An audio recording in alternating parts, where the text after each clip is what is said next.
Again, welcome to Samosa Talks. We are hosting this session to understand regional advertising and marketing at length. How India's leading brands look at Bharat's new internet users. How the past 18 months, or even the whole new range of platforms, have managed to drive new internet users to the Indian ecosystem, and how brands look at reaching out to these new internet users. We have with us on the panel today Soumya Kant. She's the founding member at Clovia Fashions. They're a leading brand, and she leads growth initiatives for the brand. We also have with us Abhimanyu Mishra. He's the head of marketing at Bewakoof.com. And we have Palkush Chawla. He's the head of product and monetization at ShareChat. It's really an honor to have people from the brand side as well as the platform to understand, and all these three platforms, and like even I would say ShareChat as a platform is a brand that these brands have managed to tap onto tier 2, tier 3 markets quite well. So it would be interesting to derive learnings from their experience to understand why regional advertising and marketing is important, and at the same time how that could be that, like how tier 2, tier 3 markets, or as we say semi-urban Indian users can drive the next set of growth for your respective brands and businesses. So welcome Soumya, Abhimanyu and Palkush to the panel. Hi, thank you. Hey, hi, thanks for the introduction, Nitesh. Yeah, so I think I'll quickly dive into the topic. So as of August 2021, India has about 800 million internet users, and of which about 450 or 500 million users are quite active on social media platforms.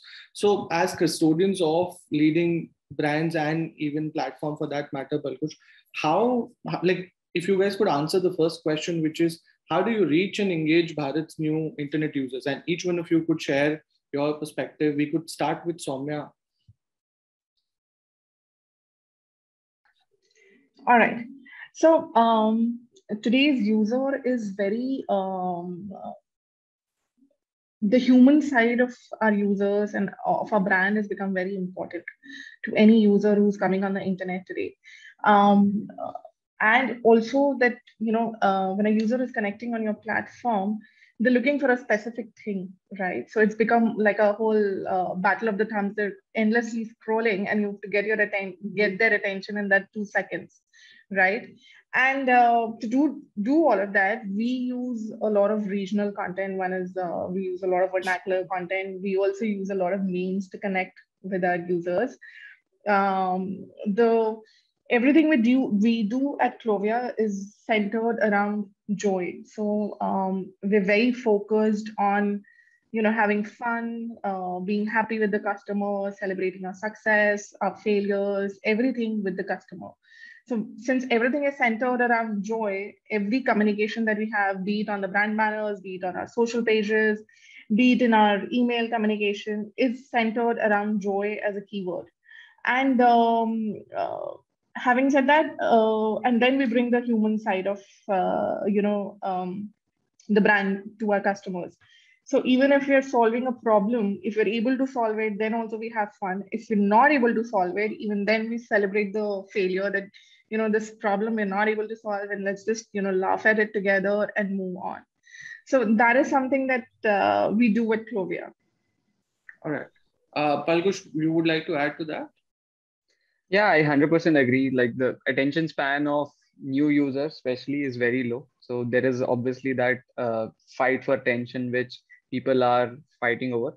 Where we as ShareChat and Moj bring in a lot of value is that we organize some of this content by default in someone's language, right? So that's what helps a lot of these creators, fade into the experience much better compared to rest of the internet, where they have this content which is regional in nature interspersed in between content which is not relevant for them.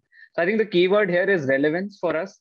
Whatever we do as a company, whatever we do as a platform is always around relevance. If you're able to find that relevance from the language point of view, from the cultural context point of view, from what is trending and from what is recent point of view, and if you're able to surface that among millions of content which is out there on the internet and rank it better for our users, then automatically they are more, engaged, as well as they spend more and more time on our platform.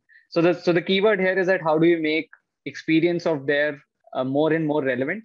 And this matchmaking or a ranking problem is a vast problem, both on the supply side and demand side.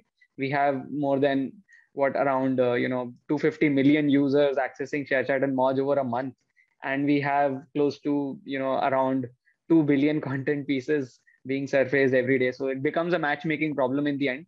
We want to do justice as a marketplace, and we want to make sure that we are doing the matchmaking right as a product, and that's what leads to relevance, and that's what leads to engagement.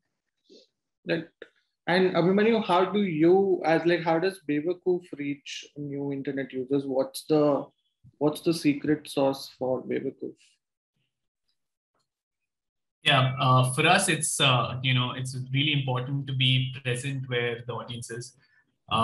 Just something that I found out in the last week, that there's an app called Changa, a regional short video app. We have about 500K followers there. Mm-hmm. And for us, and we're present around maybe on 25 social platforms. Social media platforms. So I think, whatever our TG is consuming, and our TG is pretty much split between metro, tier 1, tier 2 and beyond. We have to be there, we have to generate content, and the type of content that goes on YouTube is very different from what would go on a Changa, what would be on a LinkedIn. Instagram and Facebook also have a big difference. Within the platforms as well, the formats that you would do on a story, reel versus a post, etc. would be very different. So I think, we've got a good mix. We know which audience, or we try to understand what works on what platform, and that's how we try to reach new audiences on a lot of these apps, for example, are very driven in the tier 2 market, right? And that's where we're also seeing that growth. Right. So I was reading a report from EY and IVCA, I believe. So they were chalking down some key factors that have contributed to the growth of new internet users. One of them being availability of internet, for sure. The other was, like Palkush pointed, that it was around language. And the third thing was that there has been like a constant effort to make this whole ecosystem better for tier 2 and tier 3 users, internet users. Earlier, they had just 2 or 3 options in terms of platforms, and those platforms were not really enabling them for expression, while these new social apps have opened up content creation for them, have democratized content creation per se. So what are some of the differences you've seen in audiences from urban market for your businesses? And at the same time, what are some of the behaviors you must have seen from these tier 2, tier 3 audiences in the past 18 months? Because I saw that in that very report, again, there was a mention that hundreds of millions of users have started doing more transactions from tier 2, tier 3 cities. And India is slated to have about 250 million new e-commerce users in the next 2 to 3 years. So what are some of the user behaviors you've seen, in terms of parity? What are some of the user behaviors you've seen from tier 2 and tier 3 markets? And how do you as a brand take those data points, and what is it that you do with that? So Abhimanyu, you could start, and then we could go to others. Or Soumya, if you want to start, you can start. Soumya, you're on mute. I grew up in a tier 3 city, and the first problem that they face is availability of the product. So, I grew up in a small town of Haridwar where we didn't even have a shop selling lingerie, and our mother used to buy from a auntie who used to, visit at home and, carry stuff in a bag with limited sizes, limited products, and that was the availability for us. So I think one of the biggest reasons why tier 2, tier 3 customers are shifting to internet is for the width, for the variety of options available online. And, when you build in that regional preference into your products and you provide a bridge to premium range to these tier 2, tier 3 customers, and you bring almost a mall experience, but online, to their homes, that is what makes all the difference for them. While in a urban customer's point of view, the availability is there even in local markets, in a mall. For them, the transacting online is focused mostly on ease, to not have to step out of their homes, to not have to go to stores, to be able to transact easily online. But for tier 2, tier 3, it's more about availability than anything else. So we've seen that our customers who are transacting from tier 2, tier 3 and beyond are coming to the platform because they've been able to experience a mall-like experience, and they've been able to find things that they've not found locally. Right. And Balkush, do you have any insights, like consumer insights, essentially from tier 2, tier 3 markets, and how are they, like how the consumers there different from what we have in urban markets? Yeah, absolutely. So for the largest period of time, till I would say, 2014, 15, the inspiration for shopping has largely been TV and Bollywood, right? And because of internet penetration, especially content penetration, which is, let's say, YouTube, Moj, ShareChat, a lot of this inspiration has proliferated beyond urban cities. And because this inspiration and inspirational content reached there, the aspirations of people followed, that I want to buy what I'm seeing, right? And from beyond TV and Bollywood celebrities, now you have digital celebrities who are driving a lot of this inspiration, which we call influencers. And we as social regional platforms host a lot of these influencers. Once these influencers are there, then like Soumya said, the only roadblock when someone who wants to buy is access. And if, let's say, e-commerce companies are able to solve for that access, either through a distribution channel, which is social in nature, and a lot of reseller commerce, which is, let's say, Meesho and the likes are solving for that distribution, or through marketing channels like ShareChat or Moj, where this access is at least solved because at least people are aware about these products and are able to instantly gratify themselves by quickly buying those products through a very simple to use interfaces or easy to use funnels in their native language. That's what solves for a lot of this new 200, 250 million shopping behavior. And that's exactly what we are trying to build as well. We want to build video shopping experiences within Moj and ShareChat. Cannot talk a lot about it, but a lot of this is going to open up for brands in the coming quarters, where brands would be able to kind of, share their catalog with all these influencers, and influencers are then tagging their content with that catalog. And users can instantly buy through very simple funnel from that video surface itself, as much as, as easy as possible in few clicks, which is what I feel is going to leapfrog a lot of this tier 2, tier 3 commerce to beyond utilitarian commerce, where it is right now, where brand awareness, brand building, these things are very costly as of now, but they can be largely content driven, which is going to be cheaper. True.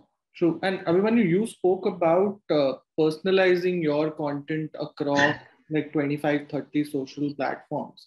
I'm sure there must be some insights that you must have chalked down at your end at Bewakoof, that if I'm talking to tier 2, tier 3, this is the kind of content I would be creating to drive probably awareness. And at the same time, this is the kind of content I have to create to drive sales for bewakoof.com from those markets. So like if you could also give us a sense of the kind of insights in terms of behavior that you have at your end and that you've observed.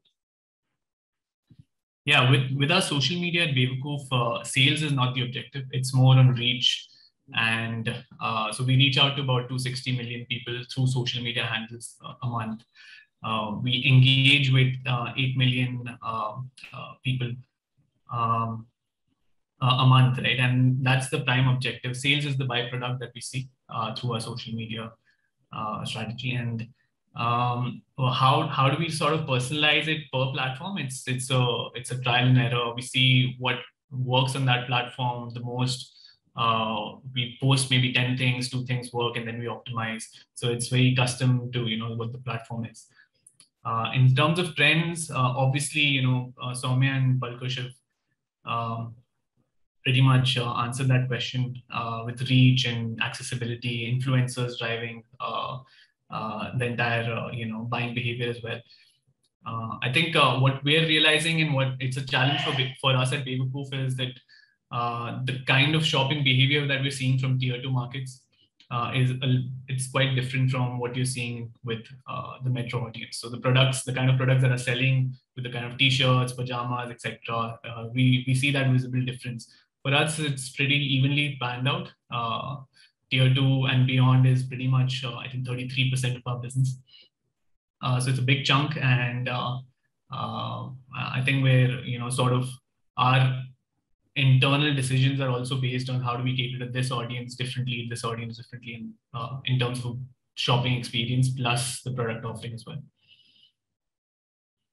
Got it.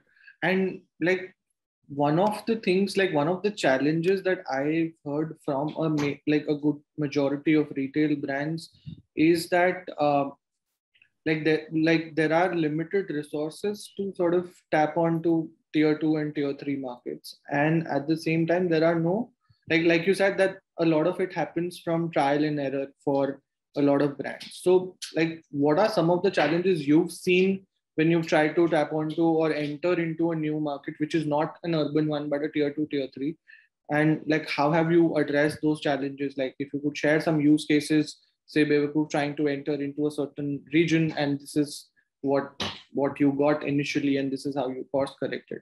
And probably others could also share one-off examples. We could start with you, Abhimanyu, and then. Yeah, one is on the product side. We've launched regional collections, which so we've for us, right? For example, we've launched Bengali, we've launched Telugu, Punjabi, Gujarati, Marathi. These three languages have done really well. We've tried a lot. We recently launched Tamil as well. And what we're realizing is that every market is different. How you reach out to those audiences is another challenge. Sorry. So the kind of success that we saw with Bengali and Marathi, we're not seeing that with Telugu, and that's a challenge for us. And how do we reach out to those audiences? It's primarily influencer marketing. I think that's a big low-hanging fruit there. There was an influencer who drove about 3 million views for us on YouTube. And he was a regional Bengali influencer that drove a lot of sales for us. So I think this is the sort of distribution that we're seeing. These are the kind of challenges that we're seeing. Apart from that, I think, in terms of distribution, on the paid side of it, it's very straightforward. In fact, we have significant amount of investment that we're doing with the West Bengal and Assam market, because the trend there is the shopping before Dussehra and Durga Puja sort of really spikes up, and that's what we're trying to take advantage of. So I think the paid side is more easy. Of course, the downside of it is the heavy investments that go into it. The distribution with influencer marketing is something that we're currently exploring. Right. And Soumya, like, how is it for you at Clovia? So in terms of product, regional insights are, so India, the country, is such that every 100 miles, even the color preferences change, the body types change, their festivals change, and hence our selection, whatever we launch, is focused around. So if in Gujarat, a lot of colors sell well during Navratri because they want to match it with their outfits. Similarly, in Northeast, we'll see that a lot of high fashion will work better than what it will work better in North. So those kind of regional insights are taken care of while launching our collections. In terms of regional marketing, we don't follow a brand ambassador kind of model. So what we do is we pick up these mini influencers who are big in their specific regions, and we get them to talk about the product, and it connects well with their audience because they're able to speak their language, they're able to connect on the content that that particular region is consuming. And yeah, so that's what we do on the regional bits. And Palkush, like you see that these brands have tried content across different languages. I know that ShareChat for Business would also have a good chunk of opportunities for brands to explore in that space. So, like, what are the kind of micro or macro trends you've seen from brands who are looking at tier 2, tier 3 markets? And like, have you come across any specific use cases wherein you've seen that certain brands who are entering into a new market or who are kind of thought leaders in that market, like, but then you've seen their journey from 0 to 1.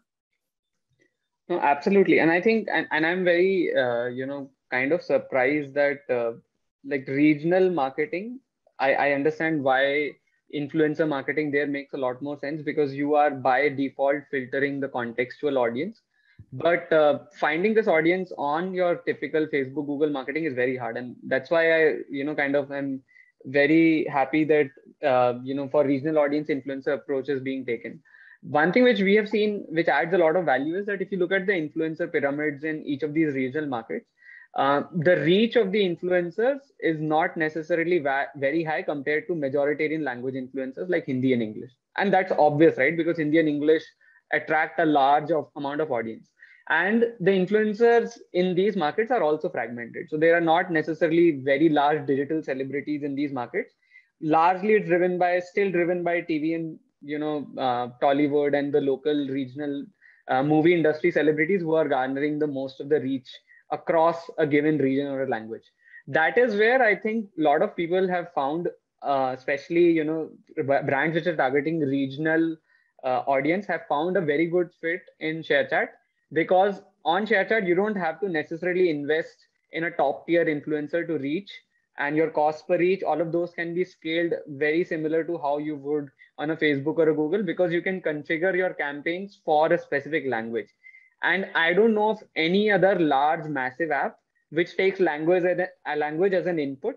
And because you're mobile, so the cross section of language and geo both as an input, and is able to give a massive audience base of, for example, if you look at our overall MAUs, only around 40% is Hindi. Rest 60% is all non-Hindi audience, right? And on this 65%, even if I take a cut of, let's say, Telugu, if Abhishek was saying that Telugu influencer does not work, so that itself is a DAU of around 9 million people. That's a daily active user base of 9 million people, right? So if you're looking at targeting based on language, and especially if you have products which are culturally language relevant, which is t-shirts like Bevaku, I feel that it's like almost like a very cheap experiment to also try ads compared to just influencer marketing, because a lot of brands, and I can name a few, for example, Bharat focus and language focused brands like Pratilipi, Pocket FM, and a lot of gaming clients who are targeting regional audience, especially, for example, Rummy apps target South Indian audience a lot more.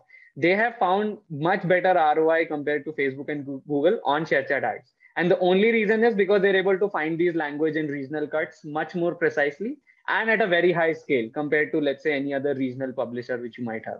So I think influencer marketing is one definitely good filter to find the right audience.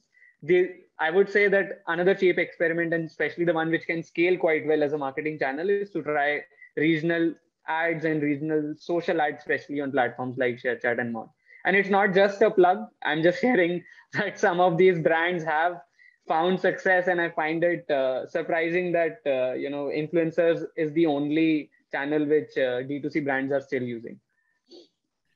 Yeah, but I wasn't aware ShareChat had chat, so ads. And I think I'm a little surprised. I will check that out now. Yep. So right, I mean, I think even like each one of you spoke about influencers at length as well. But like given the regional markets, like Palkush had also pointed, there are very few or probably like very limited local influencers who might have scale. And at the same time, like these are places where probably you as bigger brands can create new influencers, can create new celebrities, like probably identify some local people and associate with them. So like, are there any other, I'm saying that like, have you ever tried any experimental stuff, like anything very experimental in these local markets, which might not be even documented anywhere, but like that is one hack that has really worked for you as respective brands in a certain market? It could be some trick that you never thought of, just like a random idea that came to the table and you did a pilot on that. And it could be across mediums as well, not just digital, but say any other medium that you've explored that has really worked well for you guys. Yeah, we've actually, and one thing that's worked on the paid marketing side was we select users who have Facebook or access Facebook in Bengali or Marathi. And then our ads are also in Bengali or Marathi. And we're launching our vernacular versions in November and December. That's given us at par or even higher ROI than our regular ads. That's worked for like, have you even tried regional memes for that matter? Like you were talking about Tamil and Telugu markets. Yeah.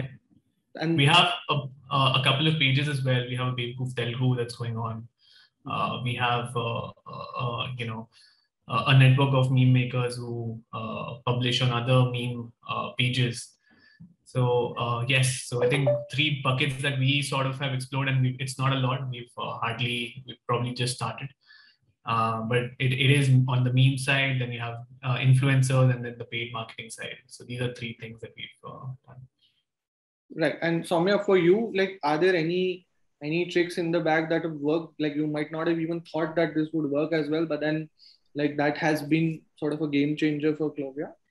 On the brand building front, not on performance marketing, but on the brand building front, we've seen that we did this whole collab and barter with a whole lot of, upcoming influencers who were just, 1,000 followers and such, and really big names in the industry. And we did this whole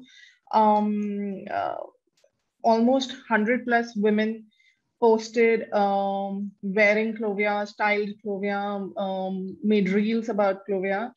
And it didn't translate into sales, but it did translate into brand building. A lot of people reached out and said, "Arey, we saw, our friend wearing Clovia. She's just trying to become an influencer. She's just started on Instagram. She's not big yet, but we saw her wearing it, and we thought that Clovia is available here as well." So that worked on the brand building front for us, yes. And Palkush, you've seen any very like off the hook example which you would not have thought that this might drive growth or drive any brand building efforts for a brand, but have worked well in these tier 2, tier 3 markets? Yeah, not for D2C, but Flipkart recently did a campaign on Moj. So they hired around 100 influencers of Moj, and these were not necessarily your top mega influencers, but these were largely, local influencers, but still at a fairly significant scale. So assume someone, average followers of these 100 influencers would be between 500K to 1 million on Moj, right? And these influencers, because the delivery of their content is very, very relevant based on language, based on affinities towards their content rather than their social graph. So the same influencer on Instagram would have delivery of their content to mostly to their followers, which follows a different kind of a optimization where, let's say, delivery is to someone who follows them, right? And it's a very status driven kind of a product. But on Moj, the content itself is what drives virality and views, right? So the social graph is secondary. What is most important is whether this specific user is going to find this content engaging or not. So they did this campaign as an experiment. They hired 100 influencers, paid them a fixed sum, and then asked them to create free flowing content on some of the list of Flipkart products. So they gave a list of, I think, around 200 products to choose from. Most of them were ethnic wear. So you would have saris, kurtis, and products in those fashion categories. And this campaign went viral. Like we were expecting close to around 50 million views because they were like around 100 influencers. And we got somewhere around 150 to 200 million views within a much lesser time. And because of this happening, now we started thinking as a platform that are we missing this out, that there are latent brands or there are latent advertisers who we can do this matchmaking very well to. Because to be honest, short video influencers are not your Twitter or Instagram celebrities that people will know of, right? So we have to act as a gatekeeper as well as a matchmaker for the influencers as well. And we want to do that through data enrichment, because we want to make sure that when someone is paying some money upfront to these creators and influencers, that it's slightly more data driven than just looking at their portfolio of content and paying them, right? And that's why we are trying to build a creator marketplace where we can help brands, especially D2C brands, do this matchmaking themselves at scale. So think about you now saying that I want to reach this audience, this is my budget, and then you get a shortlisted set of creators in short video. It could be 100, 200, 300. Who knows, maybe you can even do campaign management within this tool. You can say that I want to spend this much money, and people can bid for it, that okay, I want to pick up this and I'll create this content can be approved by the brand. So this entire life cycle of influencer led commerce, especially for these micro nano influencers, like Soumya said, we want to make it ROI driven, because we saw that ROI happening for Flipkart. And Flipkart obviously now will consistently do this again and again. But the question in our head is that how do you make it easier in terms of participation for a lot more of smaller brands as well? That's where this building a marketplace and, you know, kind of brokering this engagement of creators with brands is something which you want to focus on. Great. So like I'll pick up a couple of questions we've received across platforms, and like I'm trying to generalize them for everyone here. So because we've spoken a lot about tier 2, tier 3 markets, and there is a lot of data which is available for people saying that X% of sales have increased in the last 18 months from tier 2, tier 3 markets. So, and like there are people who are attributing that those sales to certain platforms or to certain mediums, so to say. So like Abhimanyu, Soumya, can you guys give us, like, I'm not saying you give me an absolute figure, but like a ballpark range as to what % of your sales are coming from tier 2, tier 3 markets? And from a distribution or a platform standpoint, like media vehicle standpoints, like what's the kind of mix that you follow, that this X% goes into paid across some platforms, X% goes into influencers, then probably X% goes into like I was saying, some experimental budget that you might have? So for us at Clovia, almost 65% of our customers come from tier 2 and tier 3. And that number has only grown in the last 18 months, ever since COVID began. So it was already at 55% plus, and it's gone up to 65 now. In terms of marketing, I'll not be able to give you an exact breakup of how much we spend where. But like an absolute figure, like a relative figure, so to say. Not even a relative figure actually, but I did read the question that somebody had asked in the Q&As, that why is it that our marketing is entirely focused on digital and not on the archaic forms of cinema and TV and or hoardings, etc. So I can tell from that perspective that why is it digital led and not OTT led. One, that platform is very expensive. The other is there's no trackability when you do a TV ad per se. So we like to do Clovia as a brand is not. We're a performance-led marketing platform, and the brand building happens on its own at the back end.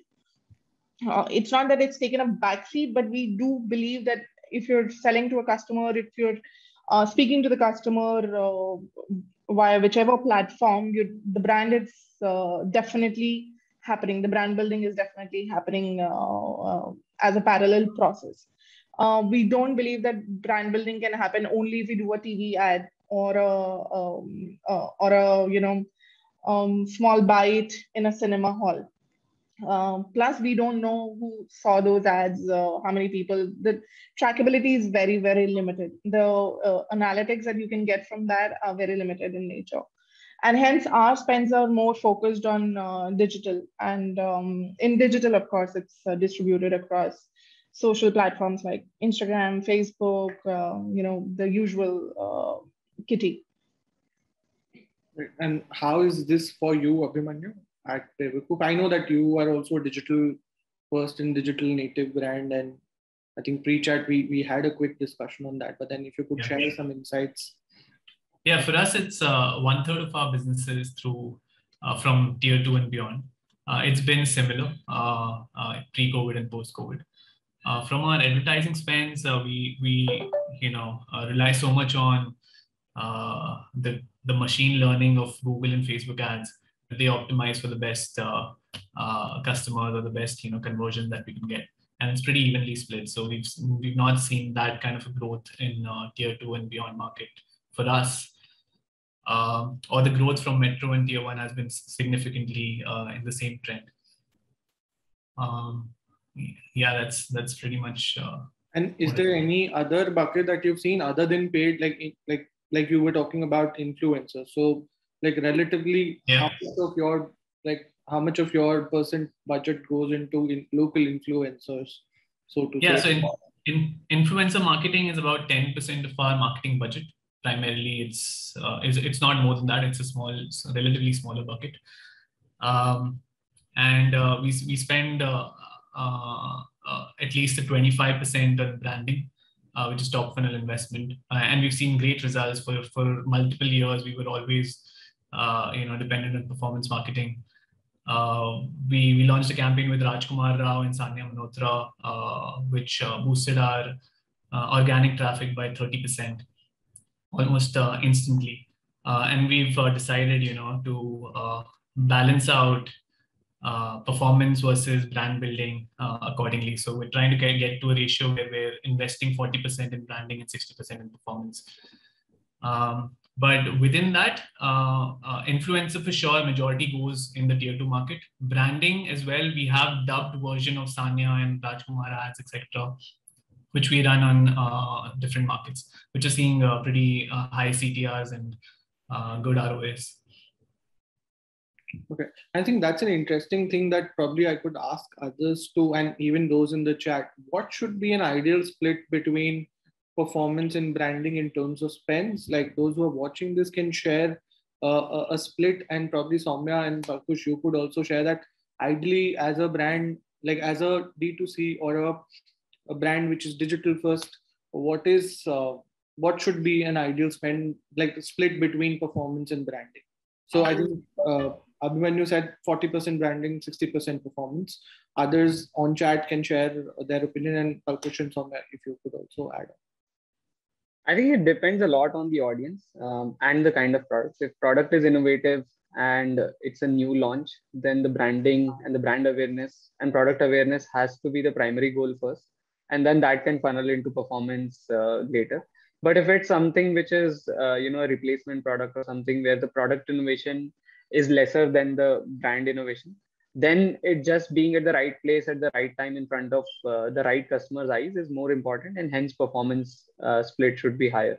So we have seen both use cases, like new brands trying to, I can take an example of maybe a incumbent fantasy game. Their spend is largely split towards 80% performance and 20% branding, because they know that they have had high reach already, versus new upcoming real money game who is trying to build a brand first and is more relaxed in terms of ROI initially, and they do a brand and the kind of properties they buy is also very different. So performance ads, we know, are more native, more in tune. Branding ads are more splash oriented, where they create high brand recall, and those are the places where you actually leverage influencers and regional creators as well. So we have seen a split based on the kind of brand and their kind of objective on the entire spectrum of 20% branding to 60% branding. And Soumya, what's your thought on that? I think now performance marketing and brand marketing go very hand in hand. There's a very significant overlap between the two. Clovia is, at least historically, we've been focused on performance marketing and not so much brand marketing, and yet we've managed to build a brand with very little money spent. For us, even in future, I think we will keep a split of about 75-25 between performance and brand marketing. Got it. And that again, like I think someone in the comments also mentioned, it a lot of it depends on the life cycle of the brand, where they are at this point. Absolutely, it does.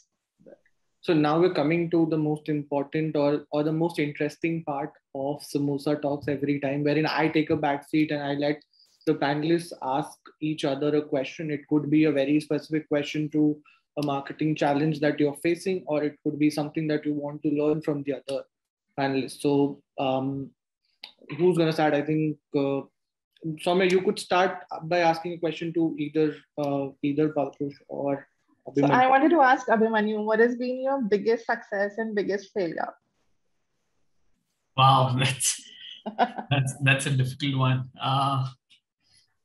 I mean, Just the success part would do. Failure is just for fun. are you talking about me as a individual, or as an individual, or Beku as a brand? No. You as a marketer at Devakoof. Okay, so I think biggest success would probably be, like selling the first T-shirt that we sold in 2012 to being on a run rate of 300 crores right now, and obviously going through all those years of all the ups and downs of Beku, of course. I think failure is going to be difficult. So there was so many failures in between, right? So I don't know which one to point That's out. why I said that failure, never mind. Successes would do. But then, like, we could just like, if you could share a failure that has been like, that has changed the way you look at marketing at Devakoof, and like you've learned a lot from that, and that is something that probably others could also draw inspiration from. Yeah, I think it's goal setting, a lot from the HR or the team management and leadership point of view. Your roadmap, goals, KPIs, the OKR section, the framework that we have. I think for a long time that wasn't there, and that played a huge turning point at Beku for us in around 2 or 3 years ago. Setting up the leadership team and sort of. I think that's a learning for sure. We realized later that we wasted quite some time not having that. When you have some certain goals in front of you, it's obviously so much better to be chasing it. Yeah, it's a very difficult question to answer. Right? You're putting me on the spot here. I am sorry, Abhimanyu. Don't return the favor. Abhimanyu, now you could ask a question to Palkush, and then Palkush could close the loop with a question for Samosa.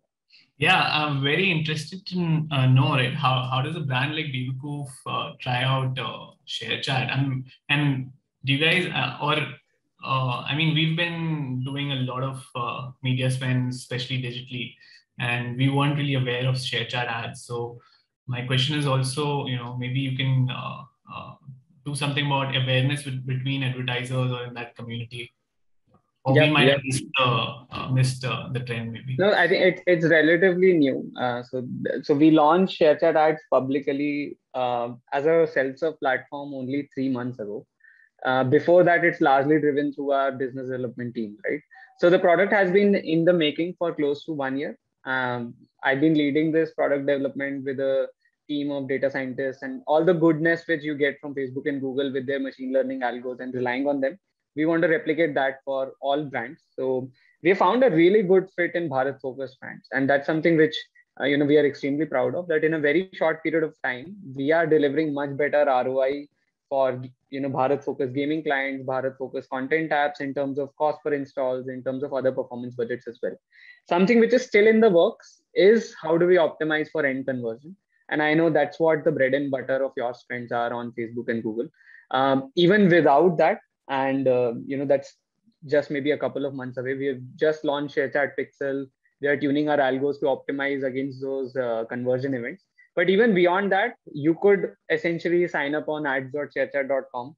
Right now, because we are also building awareness for our platform, we are offering a lot of ad credits to people who are spending beyond a certain amount, and these credits are unlimited, to be honest. And that's one way for us to help you subsidize your costs till our algos and our conversion-led algos especially improve till a point that you can get much better ROI than the competing platforms. So that's where we are. Yeah. And you have product catalog integrations as well? Yeah, so we have that, but we don't have that on our self-serve. So a catalog manager, all of those products exist, but we so far have only exposed that to large advertisers, especially marketplaces, which I named earlier. For D2C brands, we really want to go that route. In fact, we want to create a full stack storefront for something which you have or which Facebook offers, which is extensible now to WhatsApp. We believe that storefront or having that entire journey within a single surface is the way to go for Bharat audience, because we don't want you to build vernacular websites tomorrow just to make sure that you are closing the loop. If your catalog can be plugged in on our app, and we can provide, let's say, simple integration to Shopify if you're using Shopify, or any custom integration if you're using some other platform, why would you want to lose out that transition loss? Because, or why would you want to invest on a lot of these vernacularization of your website? Like, you should be able to plug in your catalog, run social ads on top of that, and then just drive business for yourself, right? And that's the direction. And the step-by-step approach is that, first we let you get traffic, which is already live. Very soon you can optimize that traffic on, conversions, which is where ShareChat Pixel comes into picture. And then the next step is that we want to build that storefront within our app as well. So especially for D2C brands who would want to leverage this massive audience and then, have very, very competitive cost per transactions or whatever ROI metric you track compared to other platforms. So we are much more localized, much more agile to build this stuff. And hence, we are trying to do justice to this audience by making sure that this brand's connect is nice. Great. So I'll check out ShareChat ads immediately after this. Yep. Yeah. Thanks. Well, Kush, what's your question for Soumya? And then we could just... Yeah, so one of the questions which I have is slightly, maybe more specific to your experience. So what are especially this majoritarian platforms, which is YouTube and ShareChat and Moj as well. We have massive heterogeneous audience. Our audience is not homogeneous, right? So if at a scale of 200 to 50 million users, you have to find certain right targeting cuts for you to drive your product. So some of those targeting cuts are obvious for your brand, right? Beyond your typical demographic cuts, what are the things that you look for as explicitly removing or adding in your campaigns just to make sure that the ROI is higher beyond algos taking care of themselves? Honestly, we're almost 100% data driven. So we collect almost 2.8 million users, and 150 million data points are collected,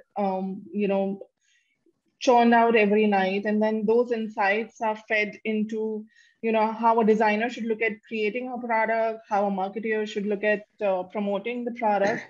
So it's not really a manual intervention per se. We're very focused on what the data is suggesting us to do. So I'm sorry if my question was confusing. I meant ad campaigns, because you said 75% that's of what your I'm saying, budget is that's also all data driven. It's not really a manual intervention on there, except the memes wherein we do this one performed better, so let's do more of this. Got it. Sure. I think like I have last few pointers to talk about. One thing which a lot of people wanted to know is, and these are some upcoming on the rise D2C brands as well. So what are some of the trends that D2C brands should foresee in the coming years and in the coming quarters, so to say? If probably Abhimanyu, you could start, and then we could have Soumya and... Yeah, a couple of things. One is social commerce. It's pretty big in globally. We have a product called B Shots. It's a new app that we've launched, doing very promising early results. So it's on social commerce, and you have some great examples, right, of players in China who've really scaled up massively. I think in India, the front runners are right now Trell and Bulbul. They're doing a great job.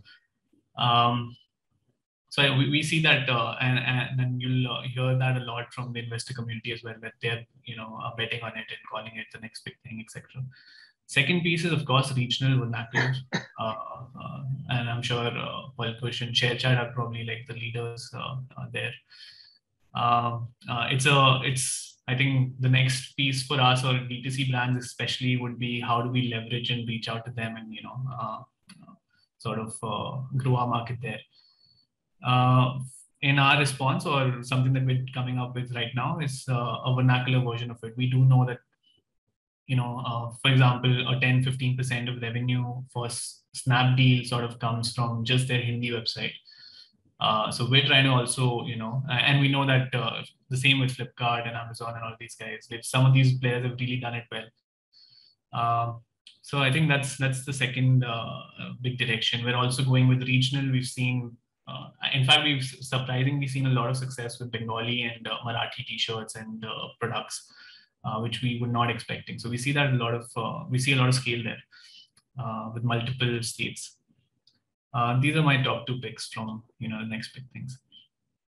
And Soumya, for you? So social commerce is, of course, one that, and we've started this almost 2 years back. It's called the Clovia Partnership Program. It's women selling from home to other, to their friends, to their family. So it's not really like a multi-level marketing. It's more to enable women to sell from home. And we've seen that a lot of people, a lot of males have also joined this program because they're able to communicate, freely amongst their circle.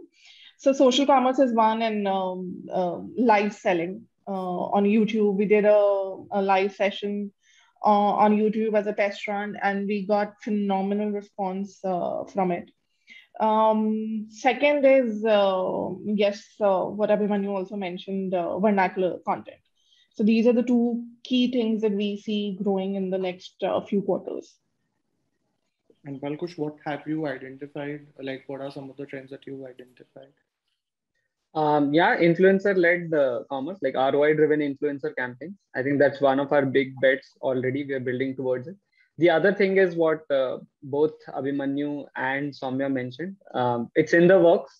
So both live and contextual video commerce in a large distribution platform, a short video platform, which is Moj is the leader in that space, makes way more sense than, let's say, intent-driven smaller platform, which are more video shopping led. So with like Bulbul and Thread.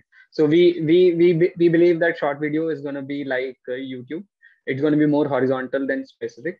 And because of that, this massive use case is going to drive a lot of traffic and a lot of users. And a big cohort of that traffic can be directed towards commerce using live and video. So that's another of our big bets. So yeah, these would be in that order. So influencer-led campaigns and live and video commerce. All right. So that's about it. I think we can wrap up the session with one advice from you guys, like from each one of you, for brands to go deep and wide, because that was the title of the session and people would want to know. And like, I know that deep and wide is something which is again quite deep and wide, but then like one advice, one tip that you would leave for our viewers and for D2C brands. Yeah, I'll go first. I mean, the biggest. Okay, so one advice. Now it's not a biggest. So there's so many things, right? But one thing that I'd like to put forward is just make sure your organic growth is happening, and your organic direct traffic. Or if you have a D2C, obviously India's seeing a big growth in or a big trend in D2C brands coming up, right? This wasn't the case maybe 6-7 years ago. And you have so many great examples of people who are doing a lot of these niche brands in the US that will come to India as well, I'm sure. But some of the things that I've noticed majorly is the over-reliance on certain channels for your growth. And it needs to be accompanied by organic traffic and direct traffic. For the longest time, for Babyproof, it was always our main objective that whatever we spend, whatever we do on digital marketing, etc., or however we grow, word of mouth and organic traffic, right, needs to be more than 50%. So even currently, it is 55% of our sales come directly from people who open the app on their own, visit the website on their own, and then and I've seen other players as well where their organic share is maybe a 10%, 15%, 20%. And I think that sort of spoils a lot of things and people don't realize how important organic is.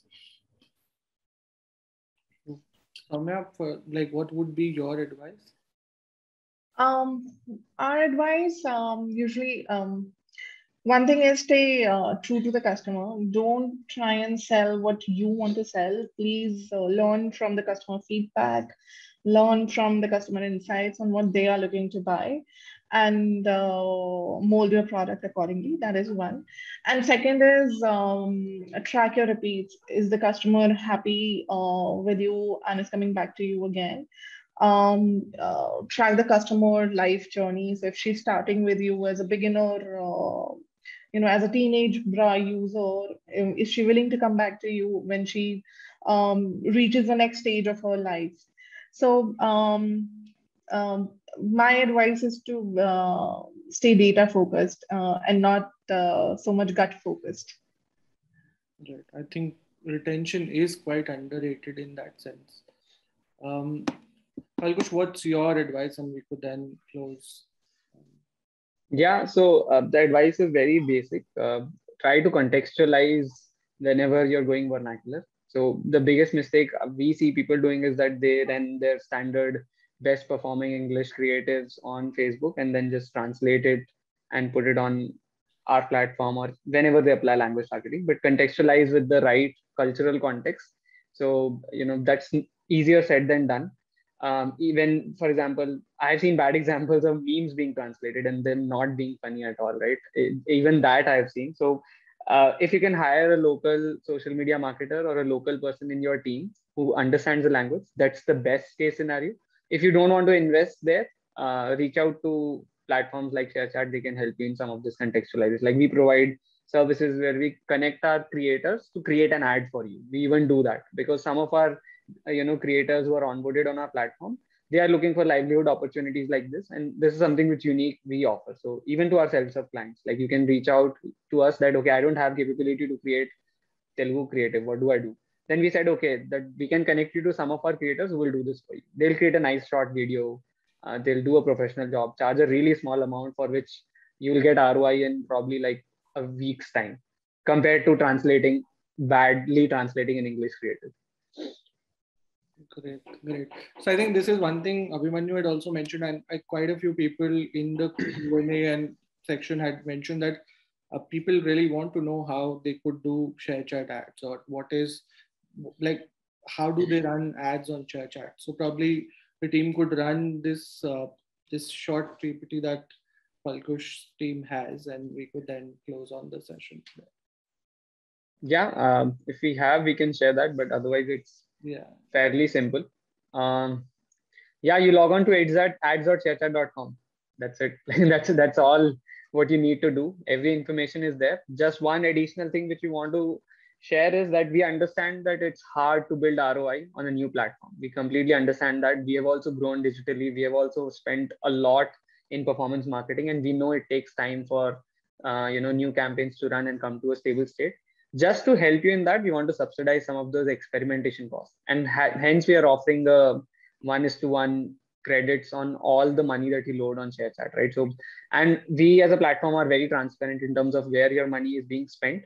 So you can see 100% transparency reports in terms of budget controls, in terms of how much you're bidding for each click, and very soon how much you're bidding for each transaction as well. So that's coming soon, but we understand that this requires some experimentation, and we are the new entrant here. And Facebook and Google have hogged in a lot of these budgets, which are hard to move for a digital marketer. It always seems like a risky bet, but we want to help you with that, and that's why we are subsidizing some of this with ad credits.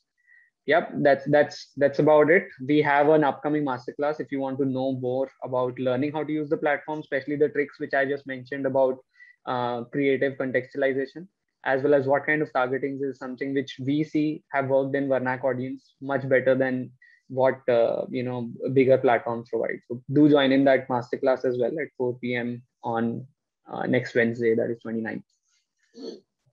Great. Thank you, Palkush. Thank you, Abhimanyu and Soumya, for sparing our time for this session. I had a really great time learning a lot from you. Probably as and when Social Samosa thinks of going to tier 2, tier 3 markets, these are some insights that would really help us. And I look forward to this masterclass also, Palkush. I hope others also join in. Thank you. Yeah. Thanks a lot, guys. Thank you so much. This was a fun session. Thank you. Thanks a lot, Hitesh. Thanks for all.